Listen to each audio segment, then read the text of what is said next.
Hermanos, el texto sobre el que se estará predicando la palabra del Señor en esta mañana, como lo leyó nuestro hermano Giancarlos hace un momento, es Juan, capítulo 8, versículo 21 hasta el versículo 30. Juan 8, versículo 21 al 30. ¿Estamos allí, hermanos? Para los hermanos que tienen la buena costumbre de tomar notas, el título de este sermón es el siguiente: una tragedia misericordiosamente anunciada. Repito, una tragedia misericordiosamente anunciada. Dicho esto, leamos la bendita palabra de Dios. Dice así, versículo 21. Otra vez les dijo Jesús: yo me voy y me buscaréis, pero en vuestros pecados moriréis. A donde yo voy vosotros no podéis venir. Decían entonces los judíos: ¿acaso se matará a sí mismo que dice, a donde voy vosotros no podéis venir? Y les dijo: vosotros sois de abajo, yo soy de arriba. Vosotros sois de este mundo, yo no soy de este mundo. Por eso os dije que moriréis en vuestros pecados. Pero si no creéis que yo, porque si no creéis que yo soy, en vuestros pecados moriréis. Entonces le dijeron: ¿tú quién eres? Entonces Jesús les dijo: lo que desde el principio os he dicho. Muchas cosas tengo que decir y juzgar de vosotros, pero el que me envió es verdadero, y yo lo que he... pero el que me envió es verdadero, y yo lo que he oído de él, esto hablo al mundo. Pero no entendieron que les hablaba del Padre. Les dijo pues Jesús: cuando hayáis levantado al Hijo del Hombre, entonces conoceréis que yo soy, y que nada hago por mí, sino que según me enseñó el Padre, así hablo. Porque el que me envió conmigo está. No me ha dejado solo, porque yo hago siempre lo que le agrada. Hablando él estas cosas, muchos creyeron en él. Amén y amén. Bueno, hermanos, cuando un padre ve a uno de sus hijos que camina hacia el peligro, ¿qué es lo que se supone que debe hacer un padre en relación a un hijo? Abrir su boca para advertirlo del peligro al que se enfrenta. Un buen padre, por definición, es un padre que se preocupa por sus hijos, aunque en medio de su preocupación o en medio de la advertencia, el padre pueda subir el tono de voz para decirle al hijo: alto ahí. Bueno, que el padre eleve el tono de voz para advertir a un hijo no significa que quiera maltratarlo, sino que quiere hacerle saber que es urgente que lo escuche porque corre peligro.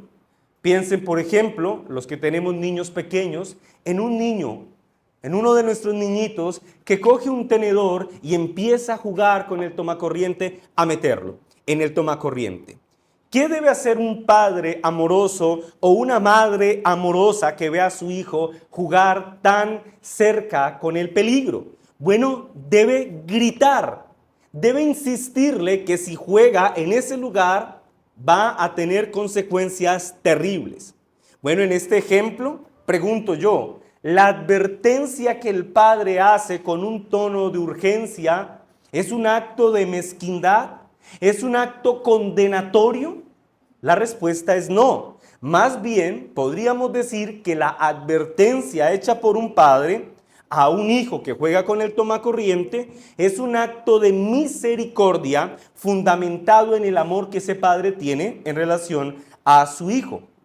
De hecho, como lo decía hace un momento, es posible que en medio de la advertencia el padre eleve el tono de su voz y le grite: detente, no hagas esto, quítate de ahí, escúchame cuando te hablo. Bueno, el tono elevado no es para herir al hijo, es más bien para persuadirlo del peligro. En otras palabras, el padre habla con firmeza no porque odie al hijo, más bien lo contrario, habla con firmeza porque ama al hijo y quiere advertirlo. Mi punto con estas palabras, mis hermanos, es que entendamos de forma anticipada que existe una gran diferencia entre la misericordia y el silencio cómplice. Un silencio cómplice es cruel y despiadado, porque aunque sabe que el otro corre peligro, decide no decir nada. Pero la misericordia, mis hermanos, es clemente, y de hecho la misericordia, como espero demostrarlo, muchas veces vendrá en forma de advertencia. De hecho, cuando Jesús en las Escrituras advierte a un pecador de las consecuencias eternas que tendrá que enfrentar por su pecado, Jesús no lo hace por enojo. Jesús no advierte por venganza. Jesús no advierte del pecado porque sienta que le han herido su orgullo. En realidad, cada vez que Jesús advierte al pecador de su pecado y de las consecuencias de ese pecado, lo hace siempre como un acto de misericordia. Jesús, por amor de aquellos, mis hermanos, que el Padre puso en sus manos desde antes de la fundación del mundo, algunas veces subirá el tono de voz y gritará: si tú no te arrepientes de tus pecados, en tus pecados morirás.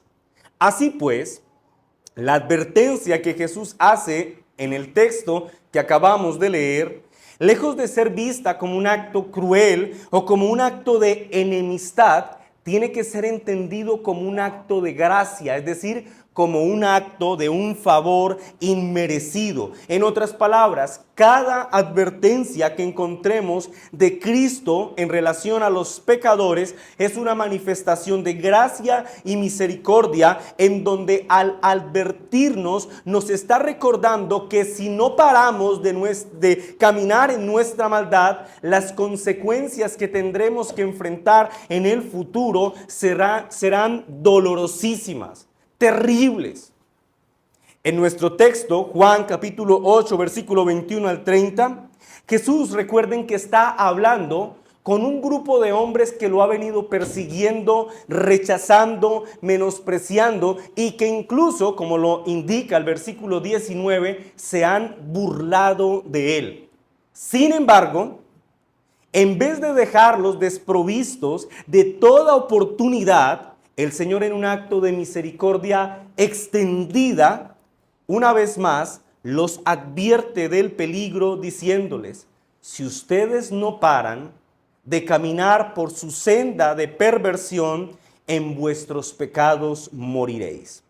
Así que, al acercarnos al texto de Juan que acabamos de leer, mis hermanos, debemos leerlo desde la óptica de la misericordia, para que no pensemos que lo que acabamos de leer es un discurso meramente condenatorio, porque recuerden, lo que tenemos aquí es una advertencia misericordiosa, o dicho de otra forma, las advertencias que Jesús hace no son en sí mismas una manifestación del deseo de Cristo, sino más bien una llamada urgente al arrepentimiento que Cristo hace a aquellos a quienes está advirtiendo. Es decir, el deseo de Cristo no es que los pecadores continúen en el pecado, sino que se arrepientan. Por ejemplo, en Juan capítulo 3, versículo 17, ya habíamos escuchado esta verdad. Juan 3:17 dice: porque no envió Dios a su Hijo al mundo para condenar al mundo, sino para que el mundo sea salvo por él. Esto significa, mis hermanos, que cuando en las Escrituras leamos una advertencia que Jesús haga a un pecador, debemos reconocer que esa advertencia tiene como propósito producir en el corazón del advertido arrepentimiento. Es decir, la advertencia procura la salvación del advertido. ¿Estamos claros allí? El puritano Thomas Watson, hablando de las advertencias que Dios hace a los pecadores impenitentes, él las define como amenazas. Hablando de las amenazas divinas, dijo lo siguiente: las amenazas de Dios son como la cerca que impide que los hombres corran hacia el precipicio. Son misericordias disfrazadas que buscan despertarnos antes que terminemos en la ruina absoluta. La misericordia de Dios, las advertencias o las amenazas de Dios, dice Watson, son una cerca que nos impiden caer al abismo. Ahora bien, Para entender la misericordia de Cristo a través de sus advertencias, es importante, mis hermanos, que recordemos que las palabras que acabamos de leer en el capítulo 8, versículo 21 al 30, son palabras dichas como consecuencia al rechazo que Jesús recibió cuando él, versículos antes, dijo que él era la luz del mundo. ¿Lo recuerdan? En el versículo 12 él dijo, yo soy la luz del mundo. Él se presenta como el Mesías prometido, afirmando que quien lo sigue a él no andará más en tinieblas, sino que tendrá la luz de vida. Ahora, frente a este glorioso anuncio que se hace en el versículo 12, los judíos que lo están escuchando deciden endurecer sus corazones y con notoria incredulidad burlona miran a Jesús y le dicen, versículo 19, ¿dónde está tu padre? Ahora recuerden que para este momento de la historia, José, el padre de Jesús, no Padre Celestial, ustedes lo entienden, ya había muerto. Así que ellos le están diciendo, oh, tú eres la luz del mundo. Bueno, para que te creamos, trae a tu padre muerto, para que tu padre muerto nos testifique. ¿Ven la crueldad de estos hombres? Y en ese contexto de crueldad, de desprecio y de burla, es que nos encontramos las palabras que acabamos de leer en los versículos 21 al 30. Ahora bien, para entender los detalles de la misericordia, de la misericordia de Cristo en la advertencia, vamos a dividir al texto en 4 partes. De una vez, hermano, les anticipo que el 90% del tiempo restante lo invertiremos en meditar en el punto número 1 del sermón. Los otros 3 puntos van a ser un comentario más rápido. Así que por favor presten mucha atención al primer punto del sermón. Yo lo he titulado de la siguiente forma: la real tragedia de los incrédulos. Versículo 21 al 24. ¿Estamos listos? La real tragedia de los incrédulos, versículo 21 al 24. Otra vez les dijo Jesús, yo me voy y me buscaréis, pero en vuestro pecado moriréis. A donde yo voy, esta es la consecuencia, vosotros no podéis venir. Decían entonces los judíos, ¿acaso se matará a sí mismo que dice, a donde yo voy, vosotros no podéis venir? Y él les dijo, vosotros sois de abajo, yo soy de arriba, vosotros sois de este mundo, yo no soy de este mundo. Por eso os dije que moriréis en vuestros pecados, porque si no creéis que yo soy, en vuestros pecados moriréis. Observen, mis hermanos, que el texto inicia con la expresión otra vez. En gramática, esto se conoce como un adverbio de tiempo.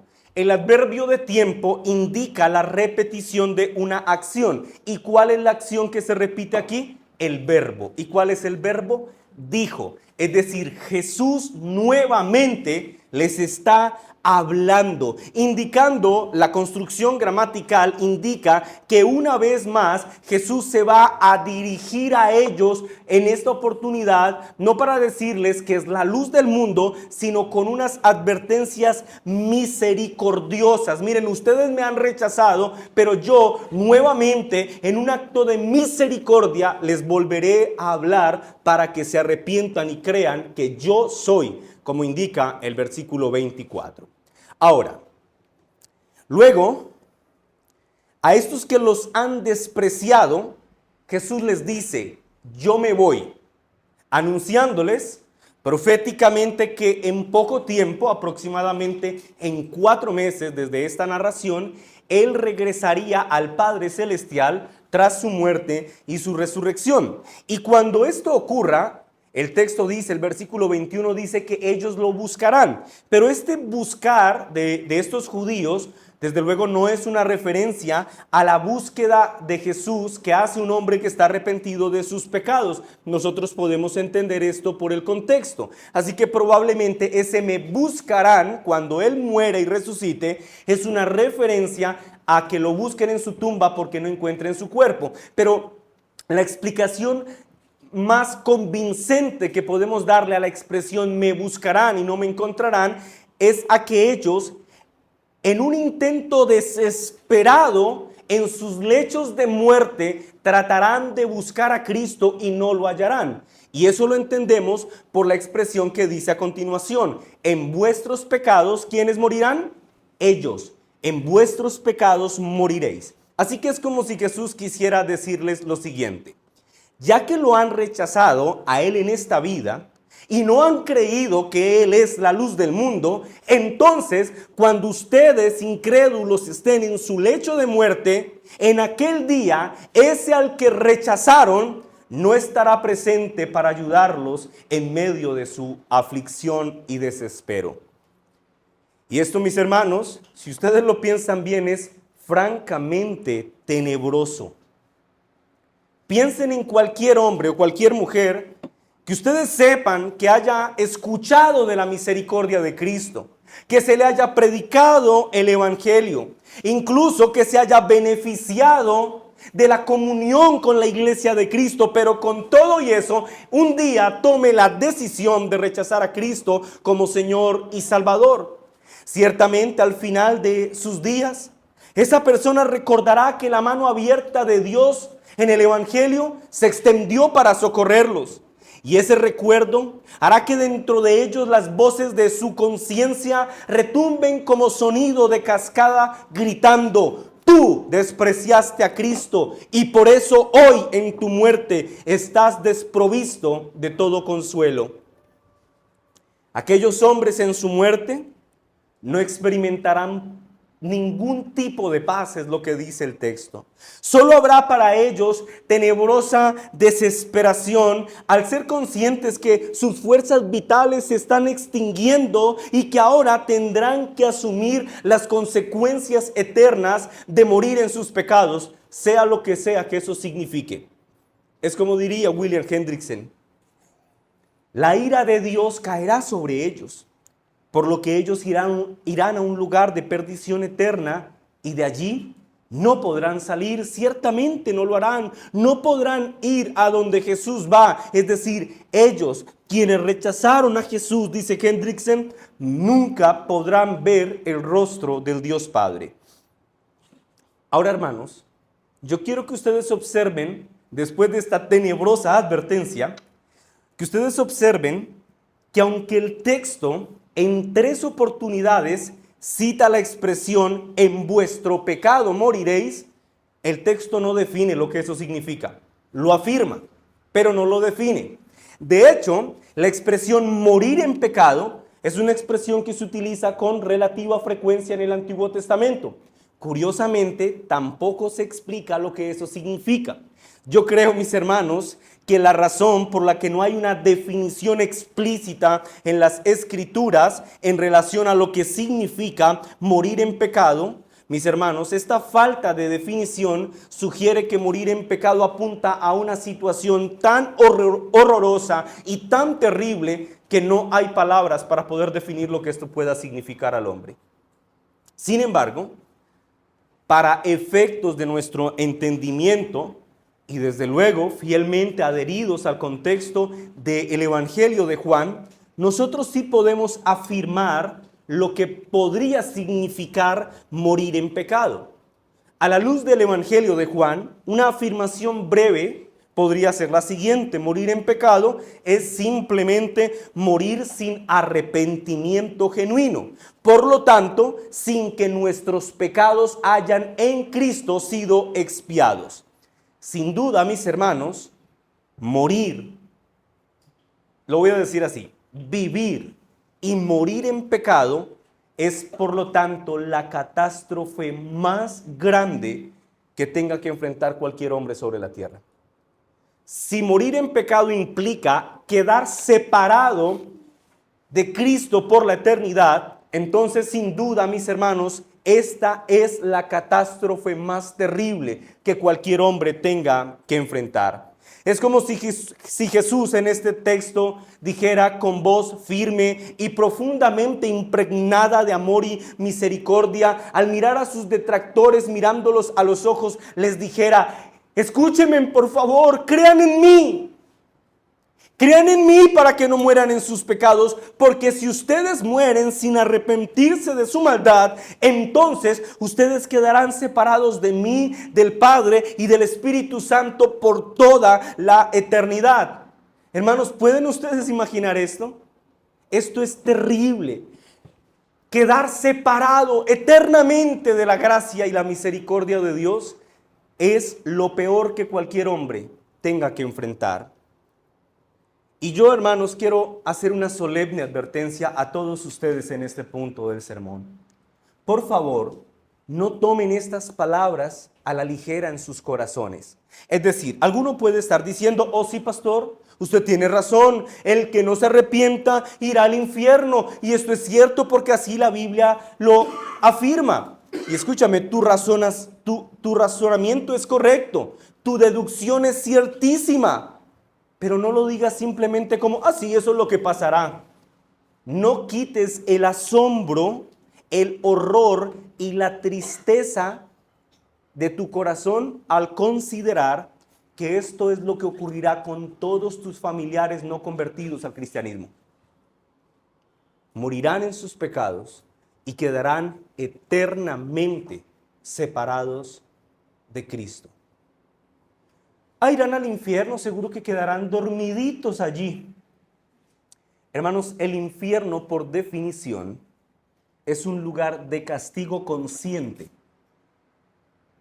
Serán plenamente conscientes que un día la mano de Cristo se abrió para concederles perdón, pero ellos decidieron endurecerse y sus conciencias los acusarán por toda la eternidad. Así que no tomemos a la ligera lo que el texto dice. Una eternidad separados de Cristo es lo que les espera a los incrédulos, en donde experimentarán un castigo incesante. Eso es lo que ocurrirá con ellos. Eso es lo que ocurrirá, escúchame, con tus hijos, con tus hermanos, con tus abuelos, con tus nietos que no han puesto su confianza en Cristo como Señor y Salvador. Y yo creo, mis hermanos, que esto es muy instructivo para nosotros. Cristo está hablándole a hombres que lo han rechazado, lo han menospreciado y han tratado de ridiculizarlo. Sin embargo, a pesar de todo el desprecio, Cristo no ha desistido de su santo deber de llamar a los hombres al arrepentimiento. Pero si a mí me dicen, no seas cansón evangélico, yo digo, bueno, entonces ya se lo dejo a Dios y no digo nada más. Hermanos, de Cristo debemos aprender a no desistir del santo deber de anunciar el evangelio, porque lo que espera a todo incrédulo es la condenación eterna. Calvino, comentando lo que significa morir en pecado, dijo, nada puede ser más terrible que oír de la boca de Cristo estas palabras, moriréis en pecado, porque significa que el hombre será llevado de esta vida cargando consigo toda la culpa de sus pecados que no ha sido perdonada, y no hay escape de esa clase de muerte. La sentencia de esos hombres, dice Calvino, será definitiva. En otras palabras, mis hermanos, lo que quiere decir Calvino es que una vez el hombre ha muerto en sus pecados, tendrá que enfrentar el juicio divino, que sus pecados no quedarán impunes, que ciertamente él puede burlar a los hombres hoy, pero un día la justicia de Cristo vendrá sobre cada pecado. Todo pecado, mis hermanos, que es tragado en la tierra con deleite, un día tendrá que ser digerido con dolor en el infierno. El puritano John Owen dijo, morir en nuestros pecados es morir bajo el peso de la culpa, con el acta condenatoria en nuestra mano, sin mediador que interceda y sin sacrificio que nos cubra. Es pasar del tiempo a la eternidad con todo el pecado aún sobre el alma. Ahora, es importante aclarar esto. Recuerden, hermanos, que todos los hombres venimos a este mundo muertos en el pecado. Todos nacemos en esa condición, en pecado. Pero venir al mundo muertos en nuestros delitos y pecados es distinto a lo que este texto que estamos leyendo afirma. Este texto no afirma sobre la naturaleza con la que venimos al mundo. Este texto afirma la naturaleza con la que nos vamos de él. Una cosa es venir al mundo en pecado y otra cosa es morir con el pecado, es decir, aferrado al pecado. Y morir, mis hermanos, venir al mundo en pecado es terrible, pero tenemos la esperanza de salvación en Cristo. Pero irnos de este mundo aferrados al pecado es algo terrorífico, pues significa que vivimos deleitándonos en la maldad y que estuvimos dispuestos a morir sin Cristo sin dimensionar lo terrorífica que sería la eternidad para quienes así vivan y mueran. Morir en el pecado, mis hermanos, es entrar a la eternidad llevando sobre nuestros cuerpos la lepra de la maldad que nunca fue lavada. Qué terrible será para aquellos hombres que mueren con sus pecados. Ese día, cuando se presenten ante el tribunal de Cristo, en sus manos no llevarán más que el acta de sus pecados escrita, que testificarán contra ellos, acusándoles y condenándoles. Pregunto entonces, ¿qué puede ser más horroroso para un hombre que morir aferrado al pecado que ha arruinado sus vidas y que ahora los arruinará por la eternidad? ¿Qué puede haber más terrible que esto? Absolutamente nada más. En conclusión, morir en pecado o con el pecado es algo terrible. ¿Entienden eso, hermanos? ¿Eso quedó claro ya? Morir con el pecado, aferrado a él, niños, eso es terrible. Porque si pasan de esta vida a la eternidad aferrados al pecado, no habrá esperanza para el quien así muera. Eso responde a una buena pregunta. ¿Hay alguna segunda oportunidad para los que mueran alejados de Cristo? ¿Después de su muerte hay alguna segunda oportunidad? La Biblia enfáticamente afirma que no.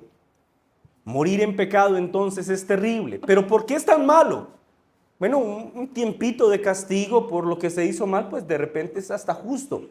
Escúchame, morir en pecado es terrible porque las consecuencias de hacerlo nunca acaban. Son eternas. Lee conmigo el versículo 21. Me buscaréis, pero en vano. Dice, me buscaréis, pero en vuestro pecado moriréis.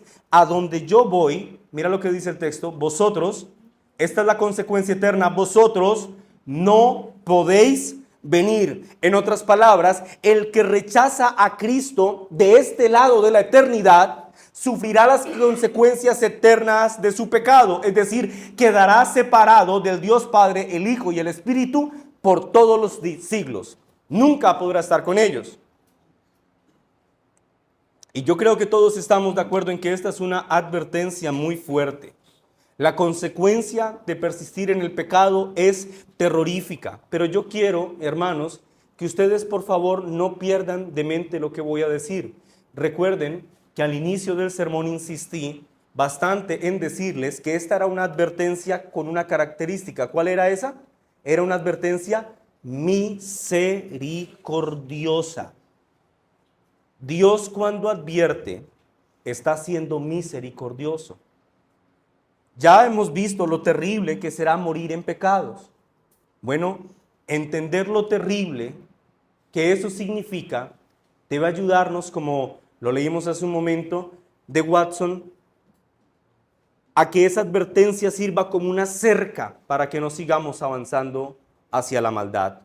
Ezequiel capítulo 33, versículo 11 dice: diles, vivo yo, dice Jehová, el Señor, que no quiero la muerte de los impíos, sino que se vuelva el impío de su camino y que viva. Volveos de vuestros malos caminos. ¿Por qué moriréis, oh casa de Israel? La advertencia es siempre misericordiosa. Segunda de Pedro 3:9, el Señor no retarda su promesa, según algunos la tienen por tardanza, sino que es paciente para con nosotros, no queriendo que ninguno perezca, sino que todos procedan al arrepentimiento. El Señor nos advierte de las consecuencias eternas como lo haría un padre amoroso que ve a su hijo jugando con el tenedor en el tomacorriente. Hijo, no sigas jugando allí, o perecerás eternamente. Oh, mis hermanos, pero la terquedad del corazón endurecido parece no tener límites. Basta con observar la respuesta que dieron los judíos ante semejante advertencia hecha por el Señor Jesús.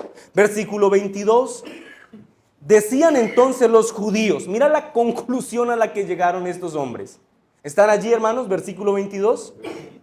Dice, decían entonces los judíos, ¿acaso se matará a sí mismo que dice, a donde yo voy, vosotros no podéis venir?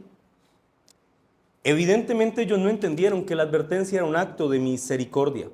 Así que ellos responden con un corazón herido porque se sienten amenazados por Cristo. Y de hecho noten que actúan como si no hubiesen escuchado todo lo que Jesús dijo. Eso explica por qué ellos solamente citan la última parte de las palabras de Jesús. Jesús dice, en vuestros pecados moriréis, pero a ellos eso no les importa. Ellos dicen, ¿cómo así que a donde yo voy vosotros no podéis venir? Con un tono burlón, ellos preguntan, ¿acaso se matará a sí mismo? Hermanos, para los judíos, el matrimonio es bello. El suicidio era visto como algo terrible. Una persona que se suicidaba desde la cosmovisión judía era el más digno de todo repudio. Así que ellos, al escuchar las palabras de Jesús, concluyen lo siguiente. Con que a donde vas no podemos ir. La conclusión entonces es esta. Tú eres un loco que está a punto de suicidarse, que irá al infierno y por lo tanto entonces nosotros desde luego no podremos estar contigo en el infierno, porque tú estás a punto de suicidarte. Pero Jesús, sin dejarse presionar e intimidar por la mezquindad de estos incrédulos, establece ahora un claro contraste entre ellos, enseñándoles que existe una barrera divisoria gigante entre quiénes son ellos y quién es Él. Él les dice, ustedes razonan así porque ustedes son de abajo y son de este mundo, pero yo soy de arriba, yo soy celestial. Ustedes son mundanos, son sensuales, pero a diferencia de ustedes, soy divino y espiritual. Sus pensamientos solamente se centran en este mundo, pero mis pensamientos se centran en las cosas de arriba, en hacer la voluntad del Padre. En conclusión, Jesús quiere señalar esto. Existe una diferencia básica entre ellos y Él. ¿La diferencia cuál es? Una diferencia de ser. Jesús es el bendito Hijo de Dios y ellos, hombres terrenales que necesitaban creer en Él para no morir en sus pecados. Versículo 23. Y les dijo, vosotros sois de abajo, yo de arriba, vosotros de este mundo, yo no soy de este mundo.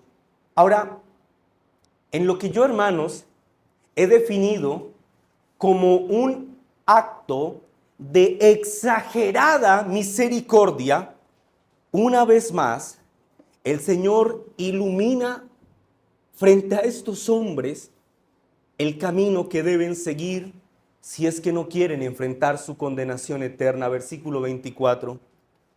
Por eso os dije que moriréis en vuestros pecados. ¿Por qué? Porque si no creéis que yo soy, en vuestros pecados moriréis. Es como si el Señor les dijera lo siguiente. Ustedes ya son conscientes de lo que les espera por su incredulidad y por despreciar lo que yo soy. Ustedes ya saben que la condenación eterna es lo que experimentarán cuando mueran. Oh, pobres pecadores, pero si ustedes quieren evitar que este tormento eterno les acontezca, solo existe una forma para que lo hagan. Crean en mí, crean que yo soy, les dice. Y recuerden que la expresión yo soy es una declaración que representa la identidad de Dios en el Antiguo Testamento. ¿Lo recuerdan? ¿Quién te envía? ¿Quién me envía? Dice Moisés, diles que te envía el yo soy, el gran yo soy. Y Jesús dice, ese soy yo. el Dios eterno. Es decir, si un hombre quiere evitar morir en sus pecados, es decir, cargando sobre sí la culpa de sus pecados, ese hombre debe creer en Jesús como el bendito Hijo de Dios que vino a entregar su vida en una cruz por todo aquel que crea en Él y se arrepienta de sus pecados. Esa persona que quiera la vida que Jesús ofrece debe rendirse. Debe confesar su maldad, debe declarar el señorío de Cristo sobre su vida y debe aceptarle con todo lo que implica aceptar a Cristo, no como quien lo acepta como un amuleto, porque hay mucho en nuestros días de eso. Personas que quieren de Cristo los beneficios de Cristo, pero no las responsabilidades de vivir en el temor de Cristo. Oh, mis hermanos y mis amigos que me escuchan en esta mañana, creer en Cristo Jesús es la única forma de satisfacer las demandas de justicia del Dios Padre. Y ahora escúchame muy bien esto. Esto que acabo de decir, creer en Jesús es la única forma de satisfacer las demandas de justicia del Dios Padre. Es una cosa de fe, pero es una cosa de fe que le da un matiz de intelectualidad a lo que creemos. Permíteme lo explico. La fe es confianza, es decir, implica aceptar que Cristo es quien dice ser. Sin embargo, para aceptar a Cristo como Él dice ser, yo debo entender lo que Cristo ha dicho de sí mismo. Es decir, debo aceptar intelectualmente también a la persona de Cristo. O dicho de otra forma, yo no podría confiar a quien no conozco. Por lo tanto, si puedo confiar en Él o debo confiar en Él, tengo que tener un entendimiento esencial de quién es esa persona. Esto, mis hermanos, en la práctica significa que como creyentes debemos estar muy preocupados por estar nutridos teológicamente en la cristología sana.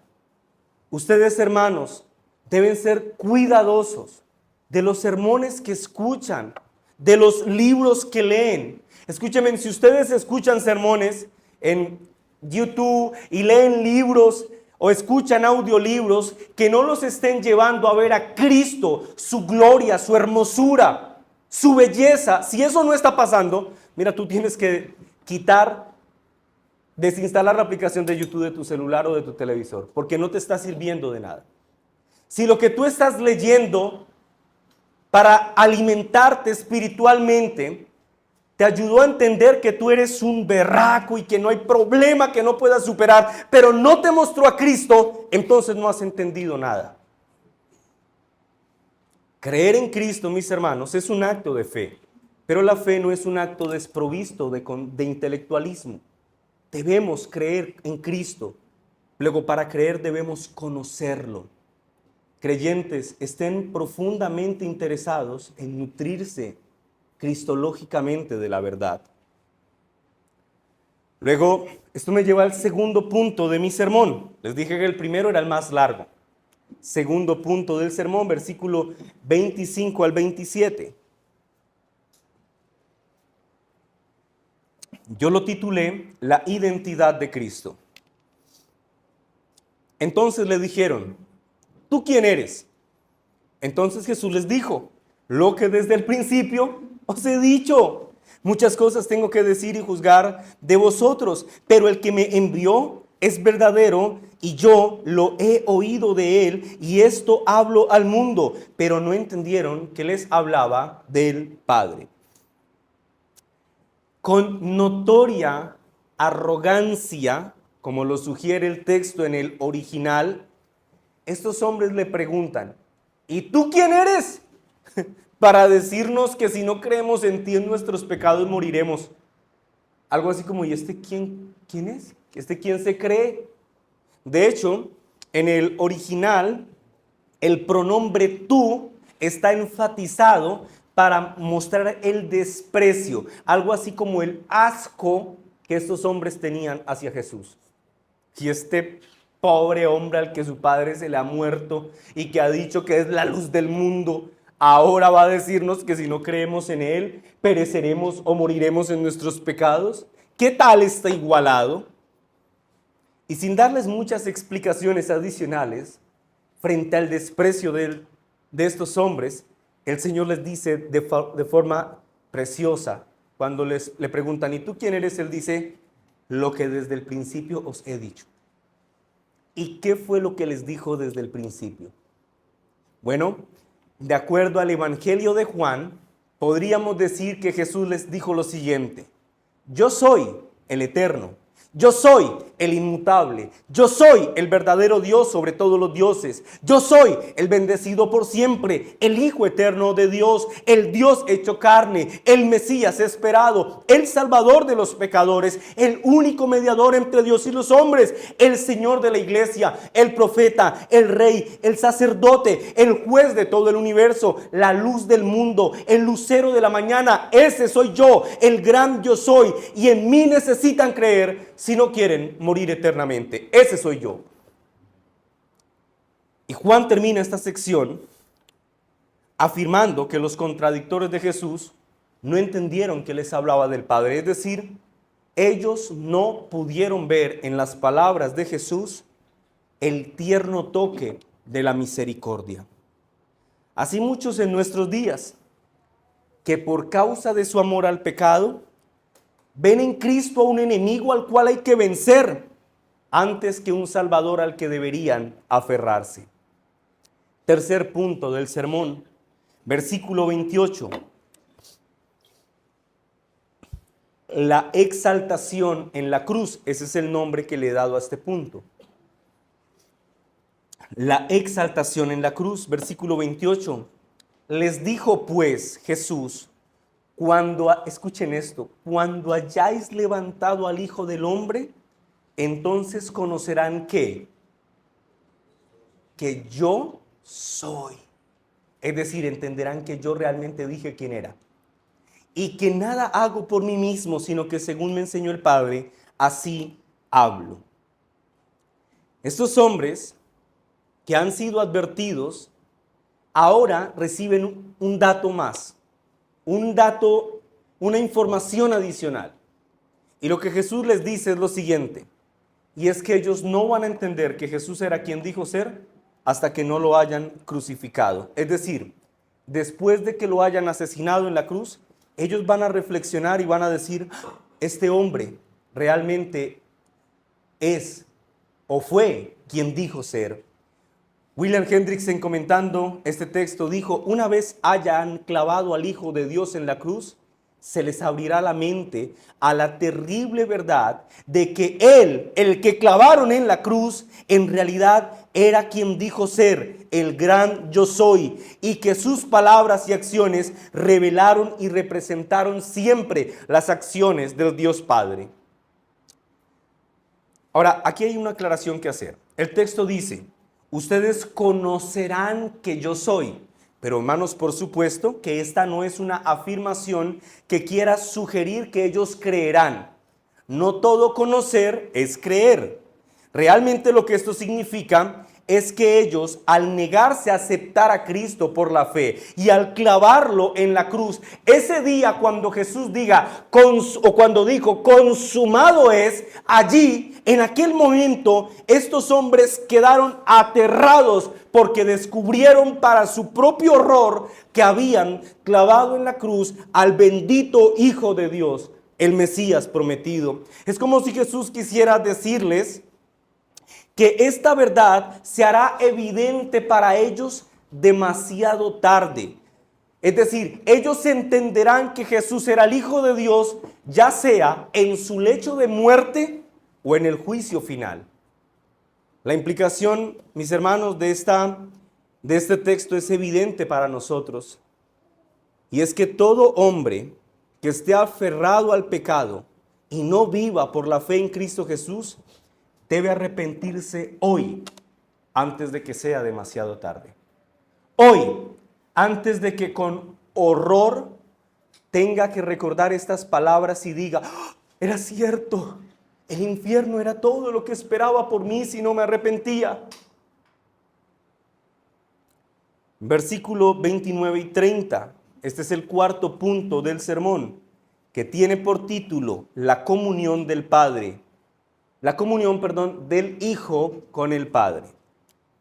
Versículo 29. ¿Están allí listos? Porque el que me envió conmigo está. No me ha dejado solo. Porque yo hago siempre lo que le agrada. Hablando él estas cosas, muchos creyeron en él.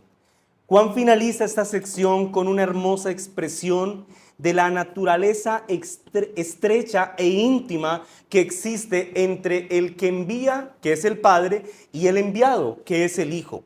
Una vez más, Juan da testimonio en su evangelio de la absoluta obediencia de Cristo en relación a la voluntad del Padre. De hecho, Juan dice que Jesús hace lo que al Padre le agrada. Y el agrado del Padre en relación a las acciones del Hijo, bueno, eso es una garantía de que todo lo que el Hijo ha dicho es cierto.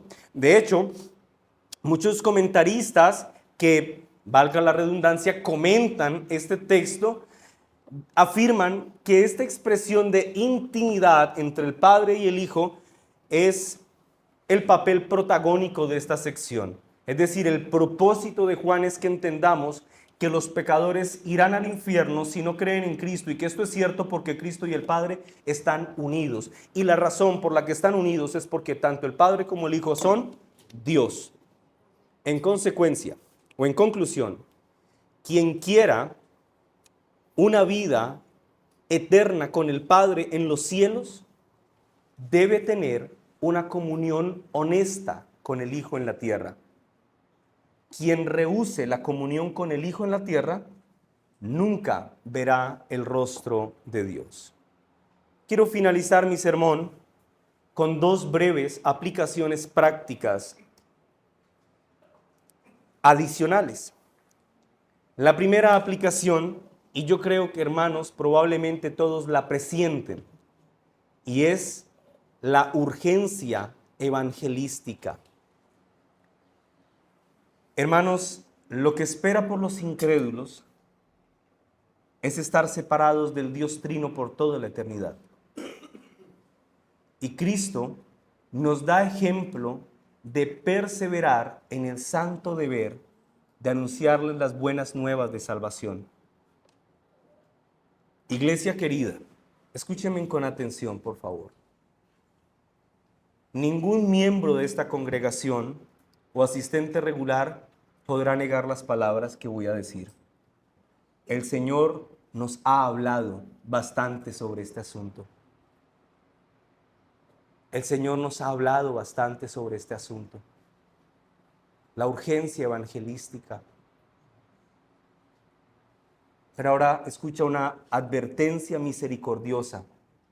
Un día tú y yo, mi hermano y mi hermana, daremos cuenta delante de Dios si fuimos obedientes a lo que el Señor tan insistentemente nos ha hablado. ¿Abres frecuentemente tu boca para hablar del Evangelio con los incrédulos? No, pero vieras que ellos están en una congregación, pues no predican el Evangelio, pero van a la iglesia. Escúchame, ni todos los chistes del mundo van a salvar a nadie. Ni las anécdotas personales de nadie, eso no salva a nadie. Tú debes estar empeñado en que las personas conozcan el Evangelio de Jesucristo para salvación. Ese debe ser tu anhelo. No es un proselitismo hacia una denominación, es un deber cristiano que tienes para con tu Señor, que te salvó y que por gracia abrió tus ojos para que no murieras con tus pecados. Y tu deber, y mi deber, hermano amado, es abrir nuestras bocas.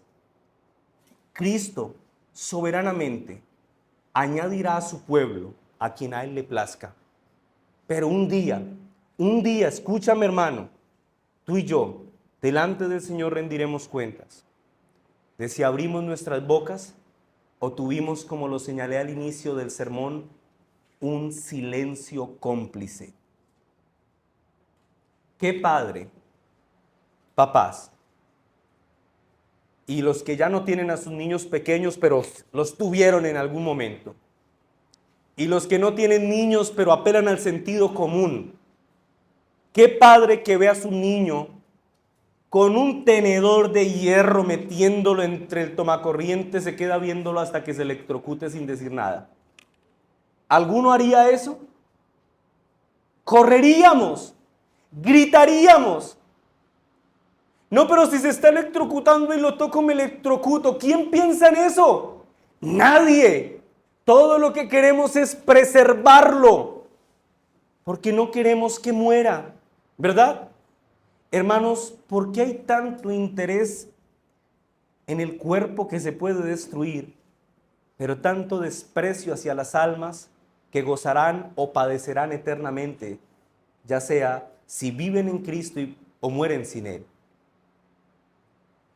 Repito, mis amados hermanos, Cristo nos ha estado hablando.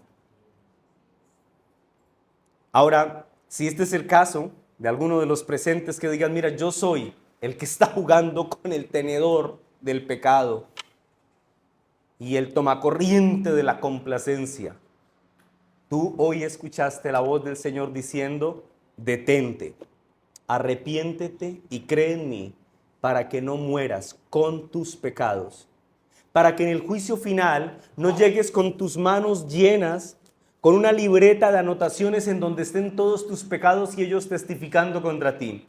Arrepiéntete y cree en Cristo Jesús para que en su justicia tú seas hallado inocente por Dios. En segundo lugar, segunda aplicación. Hermanos, crezcamos en el conocimiento de Cristo, es decir, tengamos una cristología teológicamente nutrida. Al final del primer punto de mi sermón, yo dije que la fe era confianza, ¿lo recuerdan? Pero la confianza se alimenta ¿de qué? Del conocimiento, es decir, yo conozco muy bien a mi esposa, por eso puedo confiar en ella. Por lo tanto, debemos desechar toda forma de entendimiento que nos haga pensar que puedo crecer en mi espiritualidad sin crecer en mi conocimiento. Desechen, mis hermanos, todo aquello que los entretenga con apariencia de piedad. ¿Me hago entender? No, pastor, pero es que esto es chistosísimo. Y yo creo que me edifica. ¿Te lleva a Cristo? No, pero es chistosísimo. Deséchalo. Crece en un entendimiento sólido, profundo, teológicamente sostenido por la verdad de la cristología. Escúchame, creer en Cristo no es opcional, no es un juego, es la diferencia entre la vida y la muerte. Por lo tanto, harías bien en llenar tu corazón y tu mente de un entendimiento teológico profundo de quién es Cristo. Ese es un aspecto, mis hermanos, que quiera el Señor se nos conceda avanzar en este asunto. Hablamos de muchos aspectos de la doctrina, maravilloso, pero parece que asumimos la cristología. Que el Señor nos ayude a profundizar en el conocimiento de quién es nuestro bendito Salvador. Amén. Vamos a orar.